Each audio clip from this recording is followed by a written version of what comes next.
hikmat yang harus kita miliki. Ya, memang kalau kita mau jadi bernilai lebih, nilai plus sebagai anak-anak Tuhan, juga terkhusus sebagai karyawan, sebagai pekerja, kita memang harus memiliki hikmat yang dari Allah. Ya, dunia ini penuh dengan intrik, dunia ini penuh dengan orang berhikmat. Ya, hikmat yang tentu nanti akan kita lihat ada bedanya dengan hikmat yang dari Allah. Mari kita lihat satu persatu, kita coba merenungkan dalam waktu yang singkat ini. Apa itu hikmat? Ini menurut kamus bahasa Indonesia ya, kamus kita. Hikmat itu dikatakan di sana adalah kebijakan, kearifan, kebijaksanaan yang datang dari Allah. 2, kesaktian, kata-kata yang sakti, bermakna dalam, ya, bermanfaat sebagai wajangan, misalnya orang tua kepada anak-anak atau pemimpin kepada bawahan. Di dalam kurung terselip kata kekuatan gaib. Nah, ini di dalam kamus bahasa Indonesia. Jadi kita lihat mungkin ada pertentangan di sana dengan pikiran kita, karena pikiran kita yang sudah diisi dengan firman Tuhan. Juga mungkin ada yang sama dengan apa yang kita mengerti selama ini. Yang kedua, kita coba lihat dari segi firman Tuhan ya. Apa itu hikmat? Saya lupa ya. Kalian nggak lihat, saya sibuk dengan saya punya. Sorry. Baik. Juna diam-diam aja nggak kasih tahu. Ini dia tadi ya. Ini yang kedua. Hikmat dalam perjanjian lama itu, perjanjian lama kita tahu bahasa Ibrani ya, itu chokhmah ya, kohma ya, artinya bijaksana, kebijaksanaan, terampil, kepintaran, memiliki makna mencakup seluruh aspek kehidupan ya. Sedangkan di dalam perjanjian baru juga memiliki sebenarnya pemahaman yang sama ya dengan perjanjian lama. Hanya bahasa yang dipergunakan dalam bahasa Yunani yaitu Sophia atau Sophia ya, bermakna sama itu dengan yang ada tertulis di Khotmah. Di dalam 1 Korintus 2, Rasul Paulus mengatakan, saya bacakan ya, dalam konteks berbicara tentang kebesaran Allah, anugerah Allah yang begitu luar biasa di dalam Kristus yang sudah menyelamatkan kita, yang melampaui segala akal pikiran ya. Demikian firman Tuhan. Sungguh pun demikian, kami memberitakan hikmat di kalangan mereka yang telah matang, yaitu hikmat bukan dari dunia ini dan yang bukan dari penguasa-penguasa dunia ini, yaitu penguasa-penguasa yang akan ditiadakan. Nah, kita lihat di sini ya, dalam konteks ini Paulus bicara hikmat di sini sama, yaitu dengan khotmah itu tadi ya, pemahaman ini maupun dalam perjanjian baru kata yang dipakaikan ada Sophia. Ya, kalau tulisan bahasa Yunaninya kan bukan begitu ya, ini setelah diterjemahkan.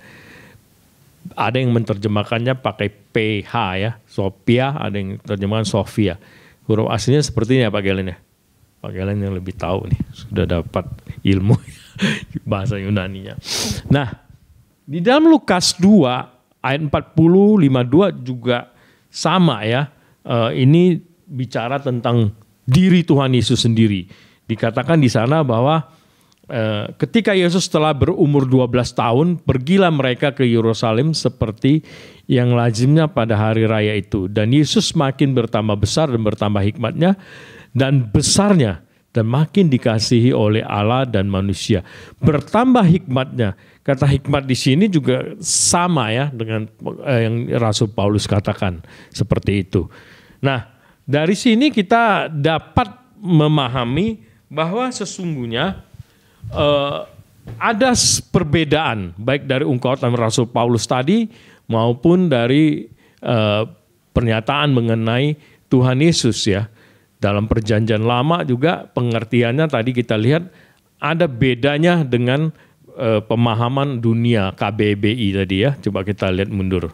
Nah ini ya, dalam pengertian khotma itu atau Sofia itu bijaksana, kebijaksanaan, terampil, kepintaran, memiliki makna mencakup seluruh aspek kehidupan. Jadi bijaksana, terampil, kepintaran itu memiliki seluruh aspek kehidupan manusia itu. Ya, beda dengan yang tadi ya ada kata-kata kekuatan gaib ya. Ini di luar Tuhan udah pasti. Ini perbedaannya sangat menjolok sekali. Di situ dikatakan meskipun dia memahami bahwa kesaktian ya kata-kata kebijaksanaan itu berasal dari Allah. Tapi kita mau lihat konsep Allahnya KBBI kan berbeda dengan konsep kita orang Kristen, ya konsep kita tentang Allah, ya. Apalagi kita bicara tentang konsep Allah Tritunggal, tentu berbeda dengan Allah yang dimaksudkan oleh KBBI yang kita tahu mayoritas adalah Islam dan tentu beranjak dari sana mereka menyimpulkan sebuah definisi. Nah, dari perbandingan itu saya menyimpulkan bahwa kita mendapat definisi pemahaman hikmat adalah kemampuan seseorang yang bersumber dari Tuhan, ya bersumber dari hikmat itu sendiri, roh hikmat itu sendiri, yaitu Tuhan Yesus Kristus ya, dalam menilai sesuatu mengenai orang, sesama, barang ya, barang yang bergerak maupun tidak ya, kejadian-kejadian event atau peristiwa-peristiwa yang ada di sekitar kita dalam segala kondisi dan situasi tentunya. Nah, inilah hikmat. Nah, seringkali kita menemukan contoh aja orang mengatakan sesuatu yang dalam situasi kondisi yang katakanlah mungkin ada orang sedang kecelakaan. Ada orang yang menyeletuk yang tidak enak di telinga kita, betul? Nah itu tentu bukan sesuatu hikmat. Kalau hikmat tentu mengademkan kan bagi setiap orang yang ada hadir di situ. Baik yang mengalami, baik pun orang-orang yang di sekitar sana yang hadir. Tentu kalimat-kalimatnya itu membangkitkan semangat. Kalimat-kalimatnya itu menyentuh hati, membangun orang yang terpuruk, bukan sebaliknya. Kita akan lihat lebih lanjut lagi mengenai hikmat ini ya. Setelah kita mengetahui arti hikmat ya, sekarang kita mau lihat sumber hikmat.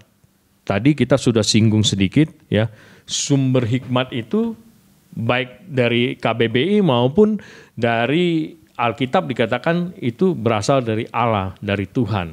Nah, kita mau melihat bahwa mana sih dasarnya ayat-ayat mengatakan bahwa hikmat itu berasal dari Allah ya. Nah, Alkitab mencatat bahwa hikmat itu berasal dari Allah dan hikmat itu bisa kita peroleh. Ya, mintalah hikmat kepada Allah bagi yang kurang hikmat. Di dalam Yakobus juga disebut itu, nanti kita lihat ayat-ayatnya ya, seperti itu. Ya, Efesus 1 ayat 8 kita mau lihat dulu. Efesus di ayat 1 ayat 8 dan ayat 17. Kita mau baca ini sama-sama ya. Nah, ini ayat 8 di dalam Efesus 1 ayat 8 dikatakan demikian. Yang dilimpahkannya kepada kita dalam segala hikmat dan pengertian. Jelas sekali ini menunjukkan Tuhanlah yang melimpahkan kepada setiap kita bahwa hikmat itu ya. Jadi jelas hikmat itu berasal dari Allah, seperti itu. Dan meminta kepada Allah Tuhan kita Yesus Kristus, yaitu Bapa yang mulia itu, supaya ia memberikan kepada roh hikmat dan wahyu untuk mengenal dia dengan benar. Ya, jadi kita harus punya hikmat untuk mengenal hikmat itu sendiri. Ya, dikatakan roh hikmat. Ya, jadi jelas hikmat itu berasal dari Allah, diberikan Bapa kepada kita untuk kita boleh mengenal Kristus, untuk kita boleh mengenal pekerjaan-pekerjaan Tuhan, untuk kita dilengkapi dengan apa itu hikmat. Nah, berikutnya kita lihat Kolose 2 ayat 3 ya. Sebab di dalam Dialah tersembunyi segala harta hikmat dan pengetahuan. Ya, kita tahu Amsal juga menulis ya bahwa sumber pengetahuan itu ada takut akan Tuhan. Ya, seperti itu. Jadi segala harta, pengetahuan, pengertian, bahkan di atas pengetahuan dan ilmu, pengertian, ya ada hikmat yang kita bicarakan saat ini, itu berasal dari Allah, milik Tuhan ya. Tuhan sumbernya, ya seperti itu. Nah, di Yakobus 1 ayat 5 tadi yang kita singgung ya. Yakobus 1. Tetapi apabila di antara kamu ada yang kekurangan hikmat, ya saya garis bawahi kekurangan hikmat, hendaklah ia memintanya kepada Allah. Minta kepada siapa? Kepada Allah, ya, dan seterusnya. Nah, ayat yang berikutnya adalah Amsal 2 ayat 6. Karena Tuhanlah yang memberikan hikmat. Ya, jadi Tuhan yang memberikan hikmat. Dari mulutnya lah datang pengetahuan dan kepandaian. Jadi dari sinilah kita dapat memahami bahwa segala sesuatu tentang hikmat itu bersumber daripada Allah. Seperti itu ya. Dan kalau kita kurang hikmat, kita boleh minta hikmat kepada Allah. Ya, dengan murah hati dikatakan Tuhan akan memberikan kita hikmat itu. Nah, kita sekarang mau melihat, tadi sudah sedikit kita singgung dari definisinya mengenai perbedaan ya, hikmat berasal dari Allah dan hikmat dari dunia. Kita lihat dulu hikmat dari Allah. Ini sumbernya dari Roma 8 ayat 14 ayat 17. Nanti dibaca aja di Kolose 3 ayat 23 ya, bisa dibacakan, bisa dibaca sendiri aja. Kita lihat ini hikmat berasal dari dunia. Ya, dia bersifat kedagingan, ya jelas.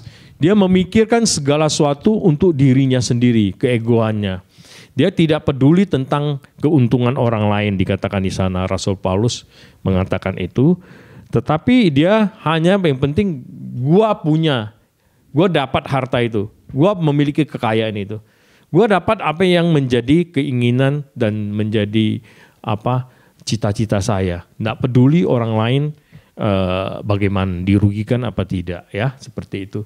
Yang sifatnya sangat kedagingan, bertolak belakang dengan kita yang adalah dipimpin oleh Roh firman Tuhan bilang. Mementingkan diri sendiri tadi ya, sudah ya. Setru Allah. Ketika orang berpikir secara daging, Rasul Paulus bilang, mereka adalah lawan Allah, mereka ada berseberangan dengan Allah, mereka adalah musuh Allah, ya menjadi setru Allah, menuju maut. Di dalam Roma itu dikatakan bahwa dia akan menuju maut, kematian. Tuhan akan menghancurkan manusia yang dengan hikmat, keinginan, dengan segala keduniawiannya. Nah, ini bedanya dengan hikmat berasal dari Allah, ya. Karunia Roh, ya. Roh Kudus yang mengaruniakan itu hikmat yang berasal dari Allah itu. Setelah manusia diselamatkan, dilengkapi dengan hikmat dari Allah. Melakukan kebenaran, ya. Titik tolaknya bukan kedagingan tapi roh yang apa yang dipikirkan Tuhan. Apa yang dikatakan firman Tuhan. Kebenaran itu dasar bertindaknya. Beda dengan dasar bertindak orang yang memiliki hikmat dunia. Seperti itu ya. Kemudian memberikan damai sejahtera. Tidak hanya memikirkan diri sendiri, tetapi situasi, kondisi orang ada sekitarnya menikmati berkat yang daripada Tuhan melalui kita. Orang-orang yang memberi damai sejahtera. Memikirkan perkara surga. Dalam Kolose 3 ayat 2 ya.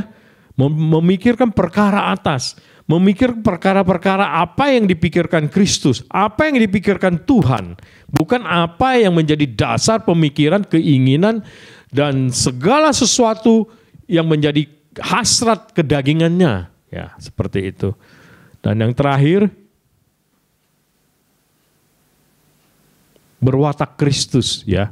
Jadi jelas Yesus Kristus sudah memberikan teladan kepada kita di dalam kehidupan pelayanannya, bagaimana dia lebih memikirkan manusia, dia lebih memikirkan keselamatan umat daripada dirinya. Wataknya adalah mendahulukan orang lain. Wataknya adalah mau berkorban. Wataknya rela berkorban, melepas segala hak keagungannya, kebesarannya, keilahiannya. Tetapi mau turun lebih hina bahkan dari manusia, mati, berkorban di atas kayu salib untuk manusia. Itu watak-watak yang Tuhan ingin ada pada setiap orang berhikmat, yaitu anak-anak Allah. Itu yang harus kita coba jalankan, terapkan di dalam kehidupan.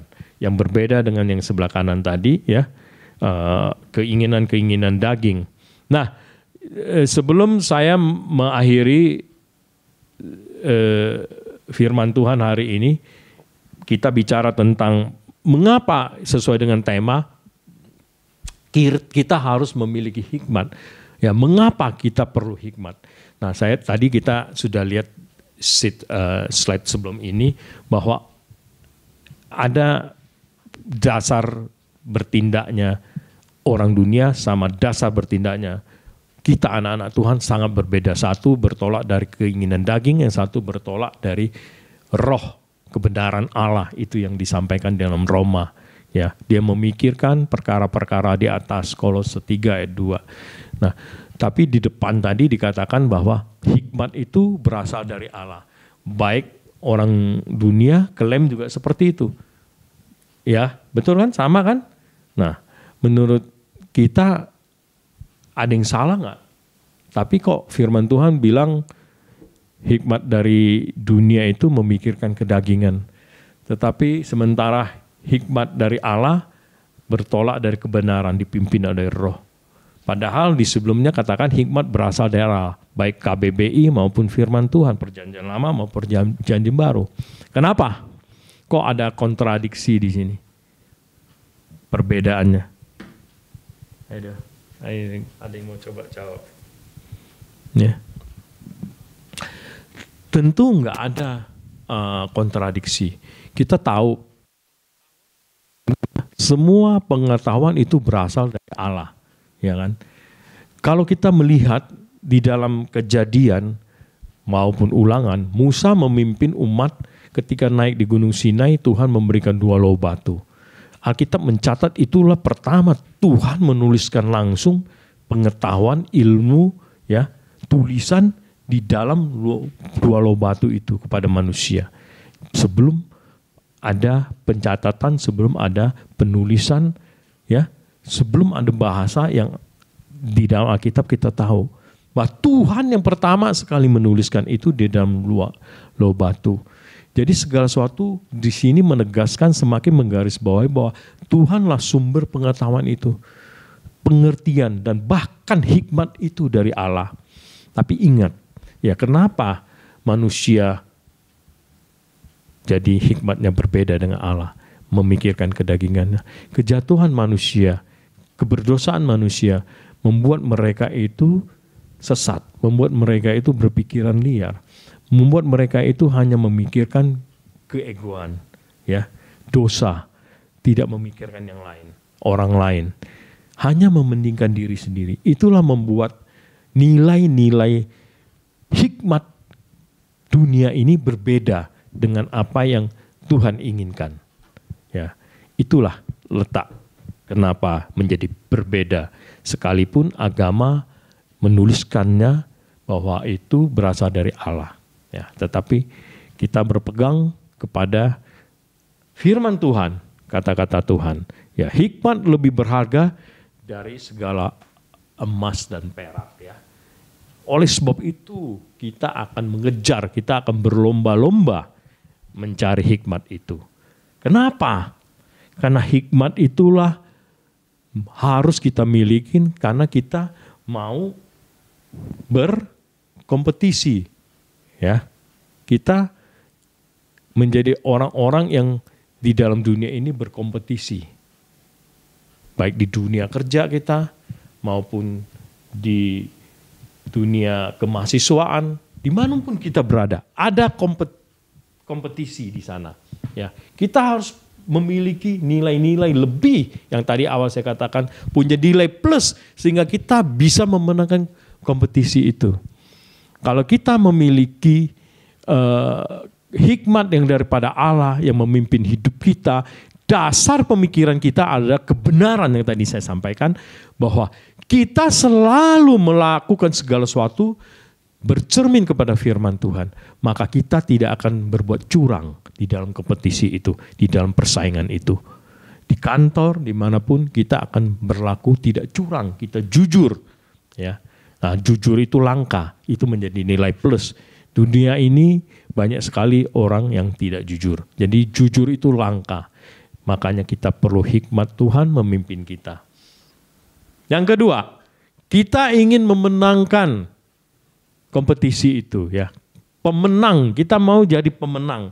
Kita bukan mau jadi pecundang, ya. Kita harus menjadi pemenang. Setiap hari kita berkompetisi, ya. Baik di dunia kerja maupun di luar sana, dimanapun kita berada, dalam situasi dan kondisi bagaimanapun, kita selalu harus berjuang. Minimal kita mengalahkan keinginan-keinginan daging kita. Yang kemarin Pak Kotot itu memang panggilannya ya. Pak Peters. Jadi kita sudah diselamatkan, kita sudah lahir baru. Tapi baru pindah dari hitam ke putih.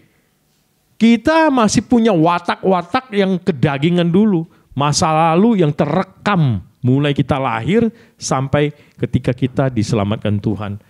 Banyak tercemar hati dan pikiran kita. Itu yang kita harus lawan setiap hari. Keluar sebagai juga di kompetisi di luar dengan sesama, dengan orang dunia ini. Dan yang ketiga, kita harus jadi garam dan terang dunia, ya. Kita harus bersaksi. Bagaimana kita menyaksikan kemuliaan Tuhan, bagaimana kita menunjukkan Kristus adalah juru selamat. Apabila hidup kita tidak menjadi kesaksian, kita hikmat yang memimpin kita adalah hikmat dunia yang bertolak dari keinginan-keinginan daging kita. Kita dinilai sama, tidak ada bedanya dengan orang dunia.